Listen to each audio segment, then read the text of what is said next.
What's up, guys? This is going to be more of a tech review, so here we go. Today I have my new laptop I'm going to show you guys. This is it right here. I've had it for about a month or two now, and it's a Dell Inspiron. I got it for about $550, and let's just go through the models. So this is system model Inspiron 7520, and it has a processor, an i5 Intel Core processor at 2.50 gigahertz. And what else?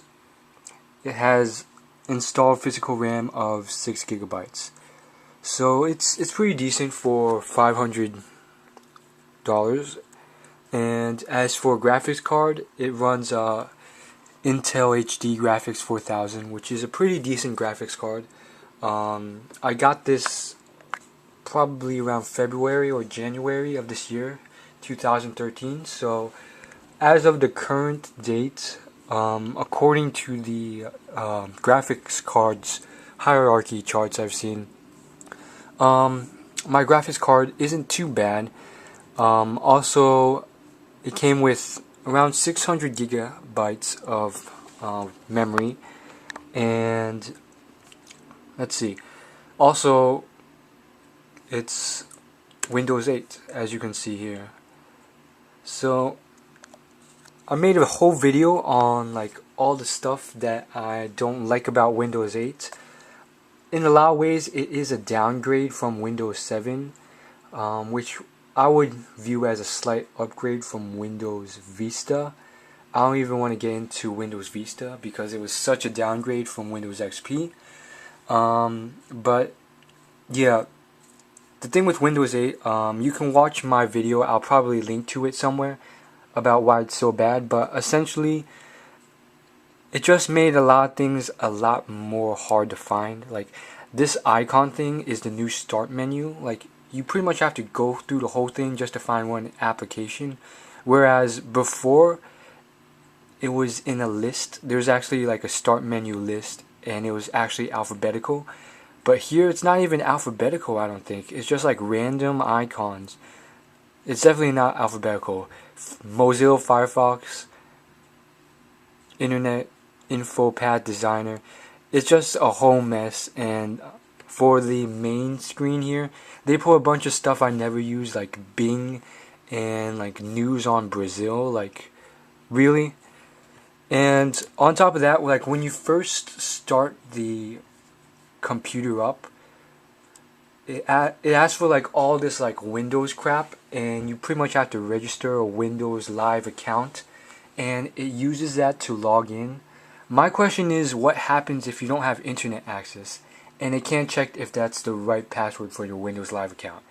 Does that mean you can't get into your laptop? I've actually never been in a place without internet access, so I haven't tried it, but I'm sure it'll probably let you in. But it's just something kind of fishy about that. Just in the fact that you have to do that each time, it's just really tedious. So as for, well, this is more going to be on my actual Inspiron. The one thing I like about it are the speakers. The speakers aren't just normal speakers. They are a special type of speakers by Skull Candy, which is one of the big mainstream speaker brands. And you can see the logo there, kinda. And it's kind of weird because the laptop here, it's not flat. It's kind of like slanted up, and the speakers are like right here on each side. And they're actually really, really good speakers. I know Skull Candy is kind of like a brand that might be overrated to some of you guys, but it's so much better than my old laptop speakers. And like everything I hear out of those speakers are just very, very crisp, and the volume range is just so much larger. You can hear things very distinctly at a very small volume, and you can hear things really, really well from really far away when this is turned up. I haven't even gotten it to above like 60% because I've never had a need. Like, I've been in huge rooms, and at 60% of its max volume, I can still hear all the music I want to hear very distinctly from very far away. So another thing you'll notice about it is, at least for my Inspiron, which is a upgraded one, they kind of like replaced all the old processors and stuff inside with more current models. Same with graphics card and everything. Despite all of this, there is still lag time when you use like these like Microsoft apps, especially these Microsoft apps like People, Messaging, Games, Camera. If you for some reason need to use one of them, like let's say People, first it'll be stuck on here for I would say like 10-15 seconds, which is pretty bad considering I have 6 gigabytes of RAM. And as you can see, I'm still waiting for it to load up. And considering it's like a brand new laptop, this is pretty sad. And that's the one thing. On top of that, there's problems with programs crashing. Like, I'll be using a lot of programs on here that are slightly intensive.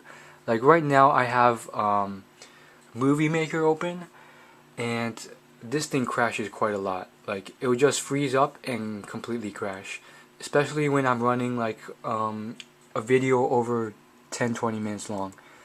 And the good thing is it comes with other movie makers. It's not just like the standard stuff. It doesn't come with a true antivirus system, and it does not come with Microsoft Office or any of that. So I had to install that myself. It came with like a trial McAfee, which wasn't very useful. But it did come with this thing called Cyberlink Media Suite, and on it you have different stuff like movie editors. And the thing is, I've tried these things and they do crash. When you're running something like even slightly intensive, like I tried doing the recording software for vlogs using this, and it just straight up crashed. I'm not sure why that is. Maybe it's because I'm trying to just do too many things at once, but as I recalled, when I used like Cyberlink, it didn't even I wasn't even doing anything else, and it just freezes and crashes sometimes. So I wouldn't say it's the best computer. The one thing I would change if I were to get another laptop, which I will definitely get one in the future, is I'm probably not going to get a Dell again, because I feel like the brand name Dell, it's gotten a little overrated. I feel like the quality of their products, I think they've just banked on too much how their brand name's taken off, so their technology's kind of fallen behind compared to some of the competition. I mean, I really hate the lag on some of these things, and I mean, it's not just laptops. When you look at the desktop computers, you'll still experience that same type of lag. So now I have the Cyberlink Power to Go up. I've never used this before, but I'm just going to test it out to show you guys if there's any lag. So I don't even know what this is used for. I think it's like video dispersing. So I'm just going to try and open it. Oh, but as you can see, even like the Cyberlink the whole suite that came with it, it's not like the full version. Like, they like to trick you, like it's all trial stuff. All of it's like trial version stuff. So like, sure, it says McAfee here, but it's a trial version. And sure, there's a lot of icons here, but a lot of it's just like advertisements.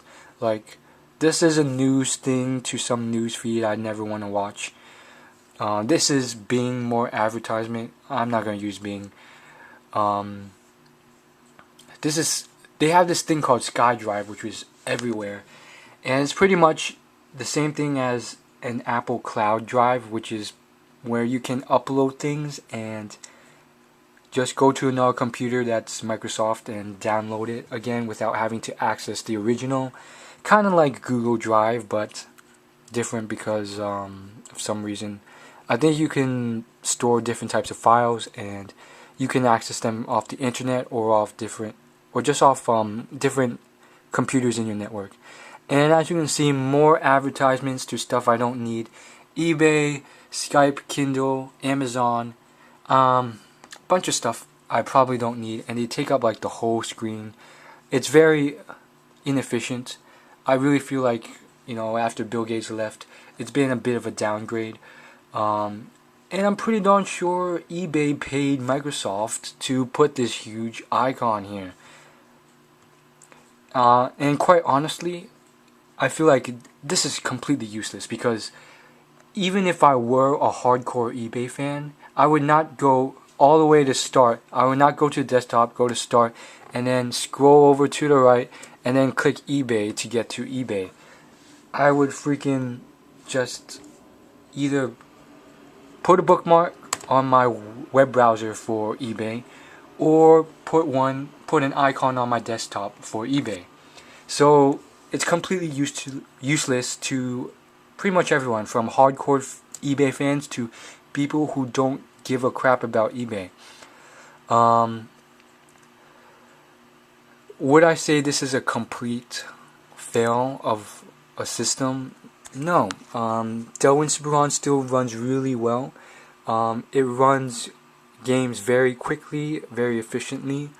As far as overheating goes, which is one of my main concerns and why I bought a new laptop, because my old laptop kept overheating. It's been about a month now, and I've been running some pretty intensive games on here. As you can hear, kinda, the fan's already running right now, and that's because I'm processing this video. But so far, I haven't gotten too much, backlash from the computer for intensive play. But as for most laptops, that's what happens initially. But we'll check back in a year or so. That's usually when they go either really bad, or if it's a really good laptop, then we'll see very little change and it'll still not overheat. So that's pretty much it for my Dell Inspiron review, and I'm just going to show you guys a little bit more of my stats. I have roughly 9 gigabytes of virtual memory, and this is version 6.2.9200, and yeah, it's by Dell. So I think it's a pretty decent buy for $550. If I could do it again, I probably would go with something not from Dell, because I've been using Dell for quite a few years, as has my family and my dad, and that's why we are inclined to it. But even my dad, he has strayed away from Dell himself, because better brands are emerging and Dell's kind of falling behind. So that's it for that, and if you like this video, subscribe for more. I don't just do tech videos, I do a bunch of stuff. So see you guys later, peace out, subscribe, adios.